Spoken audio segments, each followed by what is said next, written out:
warahmatullahi taala wabarakatuh. Nama saya Nazira binti Muhammad Sebli, nombor matrik M1820275002 dari grup HI1. Hari ini saya akan membincangkan berkenaan dengan pengenalan yang berkaitan dengan tajuk yang kami pilih, iaitu faktor dan kesan penceraian dalam kalangan masyarakat Melayu, khususnya di daerah Kuala Muda. Ini merupakan suatu kajian kes. Penceraian dari segi istilah bermaksud jalan atau langkah terakhir yang diambil oleh sesebuah pasangan untuk menamatkan ikatan yang terjalin sah yang kita namakan dengan ikatan perkahwinan. Penceraian atau perpisahan adalah merupakan fenomena yang boleh berlaku tanpa kita duga ataupun tanpa kita rancang. Kadar penceraian dalam kalangan pasangan Melayu Islam pada masa kini dari semasa ke semasa semakin memperlihatkan peningkatan. Penceraian cenderung berlaku pada pasangan yang mendirikan rumah tangga kurang daripada 5 tahun. Dalam tempoh 5 tahun, di awal perkahwinan adalah merupakan tempoh yang boleh dikatakan tempoh kritikal, di mana pasangan sedang belajar dan memahami kelemahan dan kekurangan pasangan mereka masing-masing. Di samping itu, ada 3 objektif kajian yang ingin kami capai adalah yang pertama, untuk mengkaji faktor-faktor penceraian dalam kalangan masyarakat Melayu dari segi pengalaman dan punca utama penceraian iaitu sikap tidak bertanggungjawab suami, masalah poligami, masalah nafkah, masalah zuriat dan sebagainya. Yang kedua, untuk mengenal pasti kesan daripada penceraian yang tidak berdaftar terhadap masyarakat Melayu janda khususnya yang ingin berkahwin lagi. Yang ketiga, untuk mengkaji adakah kadar penceraian meningkat atau menurun dalam kalangan masyarakat Melayu dari tahun 2015 sehingga tahun 2019. Saya Hasnatul Azwahani binti Hashim, nombor matrik M1920398002, merupakan pelajar dari Kuliah Syariah dan Undang-Undang. Saya akan merungkaikan isi dalam bab 1 iaitu pengenalan bagi subtopik 1.3 iaitu persoalan temu bual dan subtopik 1.4 iaitu batasan kajian. Okey, kita masuk kepada subtopik 1.3 iaitu persoalan temu bual. Persoalan pertama, apakah faktor utama penceraian yang berlaku di daerah Kuala Muda?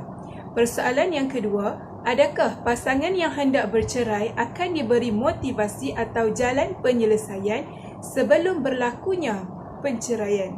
Persoalan seterusnya iaitu persoalan ketiga, pembubaran perkahwinan dalam keadaan baik atau tidak dan lebih kepada keadaan yang mana? Persoalan keempat, dalam seminggu berapa banyak kes yang mahkamah terima? Kemudian, persoalan yang kelima, berapa banyak pasangan yang bercerai dan kembali rujuk? Persoalan yang keenam, berapa lama proses penceraian berlaku sekiranya paling cepat dan berapa lama proses penceraian berlaku sekiranya paling lambat? Dan akhir sekali, persoalan yang ketujuh, perkahwinan yang bercampur bangsa lebih banyak berlaku penceraian atau tidak? Okey, kita masuk pula kepada subtopik 1.4 iaitu batasan kajian. Kajian ini hanya melibatkan pasangan yang beragama Islam. Oleh itu, hasil atau dapatan kajian tidak dapat digeneralisasikan kepada pasangan yang bukan Islam. Yang kedua, kajian ini juga terbatas kepada pasangan yang tinggal di daerah Kuala Muda sahaja. Ini kerana wujud perbezaan ciri-ciri atau faktor-faktor demografi antara daerah. Yang ketiga, kajian ini juga mengkaji peratusan penceraian sepanjang 5 tahun iaitu dari tahun 2015 sehingga 2019. Yang keempat pula, kajian ini juga mengkaji purata tempoh berlakunya penceraian 5 tahun pertama perkahwinan. Yang kelima pula iaitu yang terakhir, kajian ini hanya mengehadkan responden yang berumur antara 20 hingga 50 tahun. Bismillahirrahmanirrahim. Assalamualaikum warahmatullahi wabarakatuh. Nama Munirah binti Mokhtar, nombor matrik M1840306302 dari Kuliah Syariah dan Undang-Undang semester 3. Cara mendapatkan data. Cara kami mendapatkan data ialah melalui temubual dan mengedar borang soal selidik mengenai faktor-faktor berlakunya penceraian dalam kalangan masyarakat Melayu.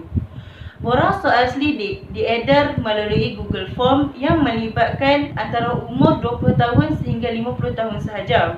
Selain itu juga, sesi temubual diadakan bersama dengan pegawai pejabat agama daerah Kuala Muda. Daripada temubual tersebut, kami mendapat banyak faktor berlakunya penceraian dalam kalangan masyarakat Melayu, antaranya suami tidak bertanggungjawab, berlakunya kecurangan antara pasangan, nafkah tidak mencukupi dan sebagainya. Assalamualaikum warahmatullahi wabarakatuh. Nama saya Azfianti binti Yusuf, nombor matrik M1940218003. Saya dari kumpulan 6 HA1. Pada hari ini saya ingin membentangkan mengenai cara pengumpulan data dan cara mendapatkan responden. Yang pertama, cara pengumpulan data. Kami mengkaji populasi yang akan kami kaji. Populasi yang akan kami kaji adalah orang awam yang berumur antara 20 hingga 50 tahun. Seterusnya, kami mengedarkan borang soal selidik kepada responden dan memberi masa kepada responden selama 5 hari untuk memberi jawapan untuk menjawab borang soal selidik yang telah kami berikan. Seterusnya, kami menjalankan temubual bersama pegawai pejabat di daerah Kuala Muda untuk mengkaji keadaan penceraian dalam masyarakat Melayu dari tahun 2015 hingga tahun 2019. Bismillahirrahmanirrahim. Assalamualaikum warahmatullahi wabarakatuh. Nama saya Nurul Anisa binti Ahmad Nizam, nombor matrik M1920395002. Saya dari Kuliah Syariah dan Undang-Undang semester 2. Saya ingin menjelaskan pengenalan bab 4 iaitu dapatan kajian. Dapatan kajian ialah dapatan data berdasarkan instrumen kajian untuk menunjukkan hasil penemuan daripada borang soal selidik kepada para responden melalui Google Form. Seterusnya, data ini dikumpulkan, dianalisis dan dirumuskan dalam bentuk kekerapan dan peratusan. Selain itu, ia juga dapat mengenal pasti faktor-faktor penceraian dalam kalangan masyarakat Melayu, khususnya di daerah Kuala Muda, Kedah. Analisis latar belakang responden membincangkan 3 item yang diperolehi iaitu umur, status dan jantina. Seterusnya, saya akan memfokuskan kepada jadual 4.1 iaitu taburan kekerapan responden mengikut umur. Yang pertama, kitaran umur 21 hingga 30 tahun, kekerapan sebanyak 41 dan peratusan sebanyak 93.2%. Seterusnya, kitaran umur 31 hingga 40 tahun, kekerapan sebanyak 2 dan peratusan sebanyak 4.5%. Akhir sekali, kitaran umur menunjukkan 41 hingga 50 tahun, kekerapan sebanyak 1 dan peratusan sebanyak 2.3%. Dan jumlah keseluruhan kekerapan adalah 44 dan jumlah peratusan adalah 100%. Kemudian, saya akan fokuskan kepada status responden mengikut jadual 4.2 taburan kekerapan responden mengikut status. Status yang pertama iaitu bujang, kekerapan seramai 40 dan peratusan sebanyak 90.9%. Status kedua adalah berkahwin.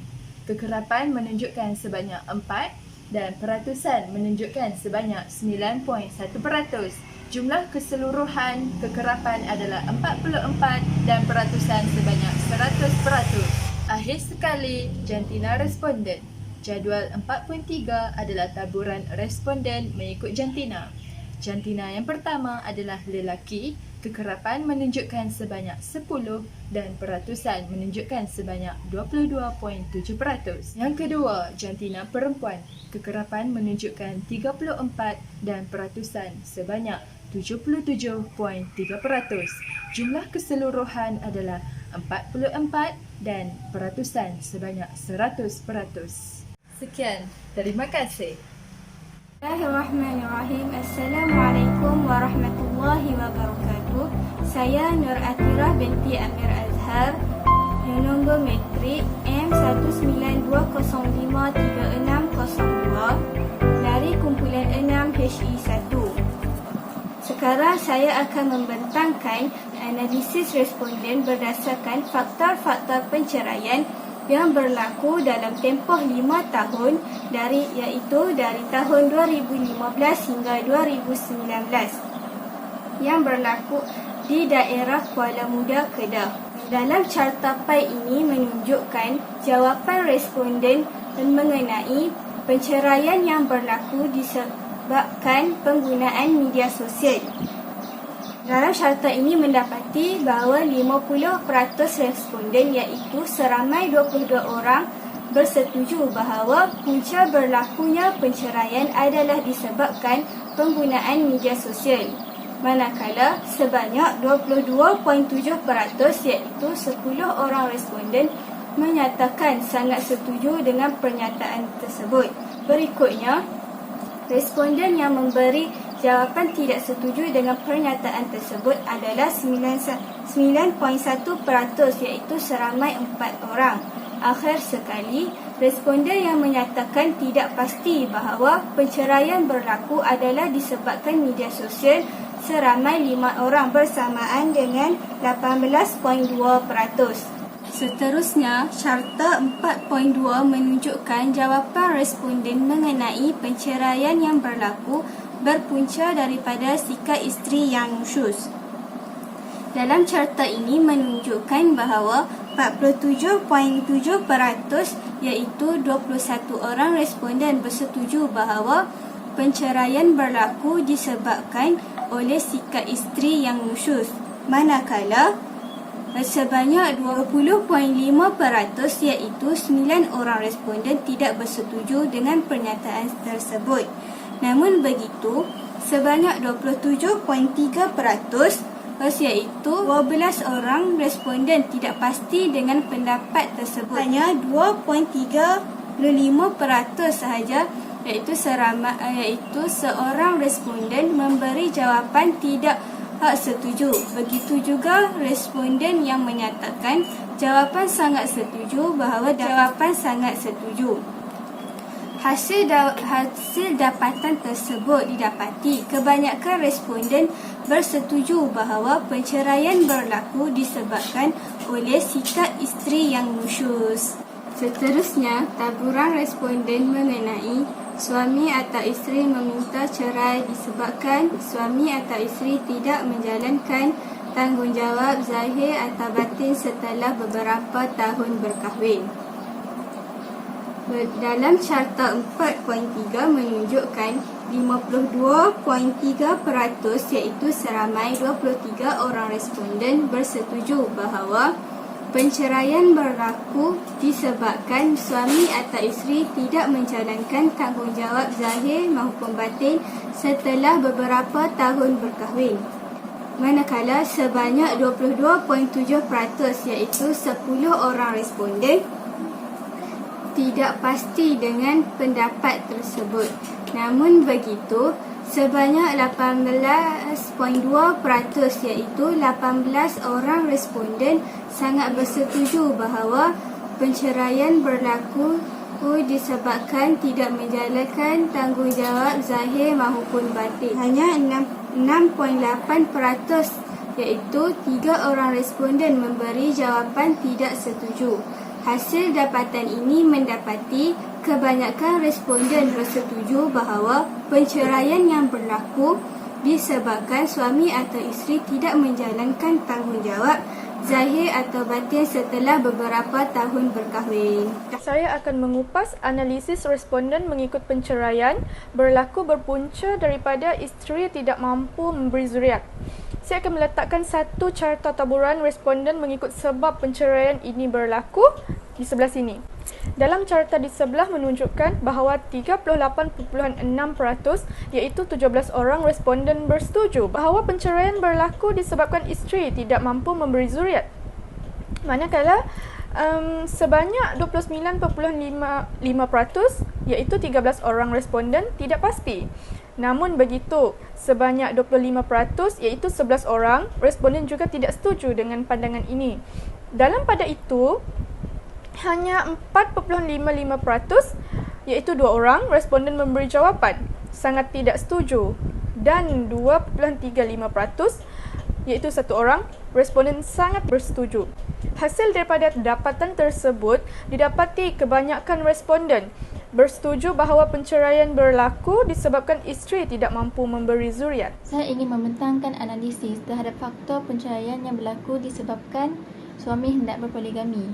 Berdasarkan carta 45 menunjukkan bahawa sebanyak 54.5% responden bersetuju bahawa penceraian berlaku disebabkan suami hendak berpoligami. Manakala sebanyak 27.3% responden tidak pasti dan sebanyak 15.9% responden sangat setuju. Seterusnya, yang paling rendah sebanyak 2.35% responden berpendapat sangat tidak setuju. Hasil daripada kajian ini didapati bahawa kebanyakan responden bersetuju bahawa faktor penceraian berlaku disebabkan oleh suami hendak berpoligami. Sekian, terima kasih. Baiklah, kita teruskan pula kepada subtopik 4.3.6 iaitu analisis responden mengikut penceraian berlaku berpunca daripada campur tangan pihak keluarga lelaki ataupun perempuan. Okey, taburan responden mendapati bahawa seramai 52.3% iaitu sebanyak 23 responden bersetuju bahawa penceraian berlaku disebabkan campur tangan daripada pihak keluarga lelaki ataupun pihak keluarga perempuan. Dalam pada itu, sebanyak 34.1% iaitu seramai 15 orang responden memilih sangat setuju dengan pandangan tersebut. Hasil dapatan ini mendapati kebanyakan responden bersetuju bahawa penceraian berlaku disebabkan oleh campur tangan daripada pihak keluarga lelaki ataupun pihak keluarga perempuan. Analisa yang ketujuh adalah punca berlakunya penceraian dalam masyarakat Melayu adalah penderaan suami terhadap isteri. Mari kita lihat peratusan yang diberi oleh responden kepada kami. Sangat setuju mendapati 46.5% sebanyak 20 orang, setuju 48.8% sebanyak 21 orang, manakala ada juga yang menjawab tidak pasti dan setuju, iaitu 2.35% sebanyak seorang. Jadi, dalam faktor ini mengatakan penderaan terhadap isteri adalah menyatakan ramai, punca berlakunya sangat tinggi. Analisa yang ke-8 adalah punca berlakunya penceraian adalah suami yang dayus. Okey, kita tengok peratusan responden yang berikan pada kami, iaitu setuju sebanyak 50% iaitu 22 orang, sangat bersetuju 36.4% melibatkan 16 orang, dan ada juga yang menjawab tidak pasti iaitu 11.4% sebanyak 5 orang, dan tidak setuju iaitu 2.2% seorang. Jadi peratusan lelaki suami ataupun suami yang dayus ini sangat tinggi untuk berlakunya penceraian. Seterusnya, analisa responden bagi faktor yang ke-9, iaitu faktor kecurangan antara pasangan, iaitu antara suami ataupun isteri. Mari kita lihat tengok peratusan daripada responden yang diberikan. 45.5% setuju yang melibatkan 20 orang, manakala sangat setuju 40.9%, iaitu 18 orang, dan 6 orang iaitu tidak pasti melibatkan 13.6%. Jadi, suami curang juga merupakan peratusan yang tinggi yang berlakunya penceraian dalam kalangan masyarakat. Assalamualaikum warahmatullahi wabarakatuh. Saya Nura Atika binti Ahmad Rosli, nombor matrik M192057102 dari grup Hubungan Etnik 1, Kuliah Syariah semester 2.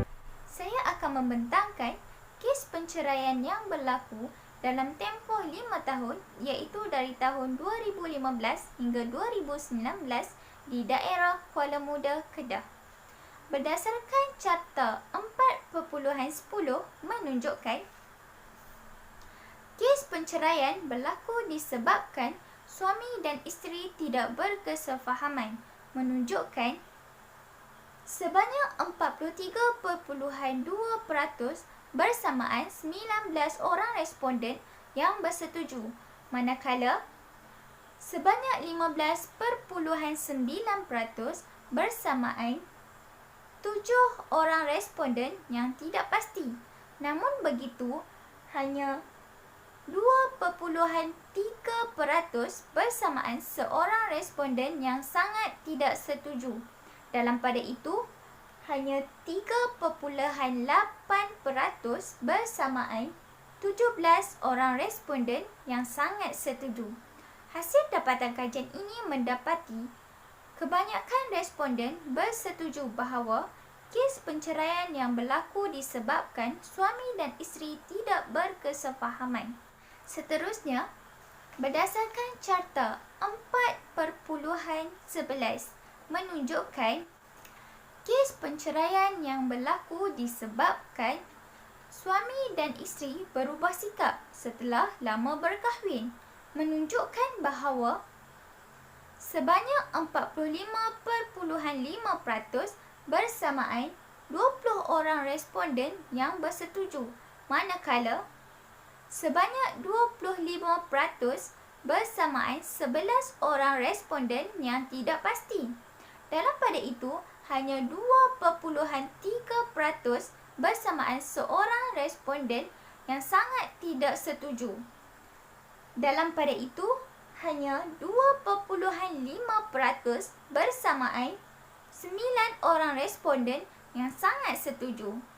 Hasil dapatan kajian ini mendapati kebanyakan responden bersetuju bahawa kes penceraian yang disebabkan oleh suami dan isteri berubah sikap setelah lama berkahwin.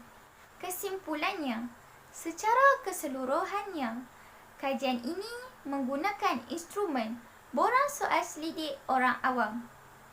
Kajian ini hanya memfokuskan kepada 44 orang responden, iaitu orang Melayu, terutamanya orang Islam. Kajian ini menggunakan pemilihan secara rawak dalam pemilihan responden. Sekian, Assalamualaikum